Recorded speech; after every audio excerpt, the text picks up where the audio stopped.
Chapter 7, Captain Cook Builds a Nest.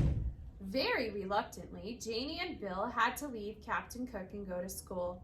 Mrs. Popper was busy in the kitchen, rather belatedly doing the breakfast dishes. And while she dimly realized that the penguin was going in and out of the refrigerator pretty frequently, she thought nothing of it at first.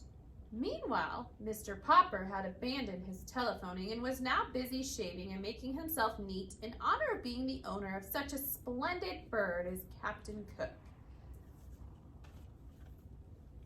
But the penguin, though thus neglected for the moment, was by no means idle. With the unusual excitement in having to go to the market earlier than usual, Mrs. Popper had not yet got around to straightening the house. She was an excellent housekeeper. Still, with two children like Janie and Bill and a husband with such untidy ways, there was no denying the fact that she had to pick up the place rather frequently.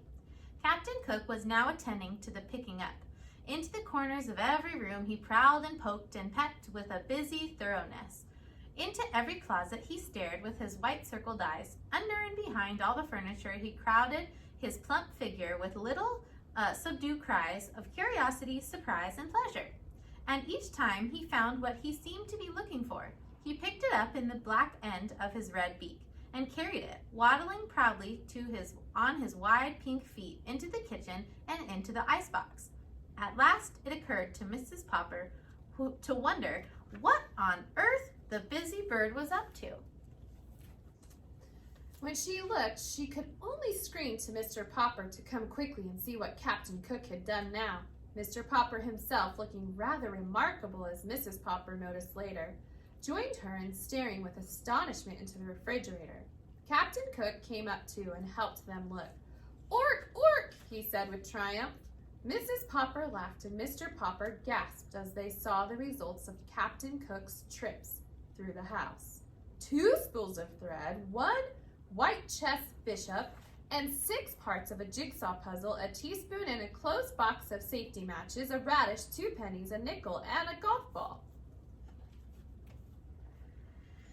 2 pencil stubs, 1 bent playing card, and a small ashtray. 5 hairpins, an olive, 2 dominoes, and a sock. A nail file, 4 buttons of various sizes, a telephone slug, 7 marbles, and a tiny doll's chair. 5 checker pieces, a bit of graham cracker, a Parcheesi cup, and an eraser. A door key, a button hook, and a crumpled piece of tinfoil. Half of a very old lemon, the head of a china doll, Mr. Popper's pipe, and a ginger ale cap. An ink bottle cork, 2 screws, and a belt buckle.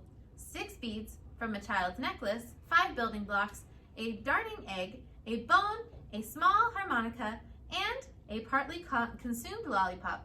2 toothpaste lids and a small red notebook. "I guess this is what you call the rookery," said Mr. Popper. "Only he couldn't find any stones to build his nest with." "Well," said Mrs. Popper, "those penguins may have heathen ways at the South Pole, but I declare I think this one is going to be quite a help around the house." "Ork," said Captain Cook, and strutting into the living room, he knocked over the best lamp. "I think, Papa," said Mrs. Popper, "that you had better take Captain Cook outside for a little exercise. Good gracious, but you're all dressed up. Why, you look almost like a penguin yourself." Mr. Popper had smoothed down his hair and shaved off his whiskers. Never again would Mrs. Popper have to reproach him for looking as wild as a lion. He had put on a white shirt with a white tie and a white flannel trouser, and a pair of bright tan oxblood shoes. He had got out of the cedar chest his old black evening tailcoat that he had been married in and brushed it carefully and put it on too. He did indeed look a little like a penguin. He turned and strutted like one now for Mrs. Popper, but he did not forget his duty to Captain Cook. "Can I have a few yards of clothesline, please, Mamma?" asked Mr. Popper.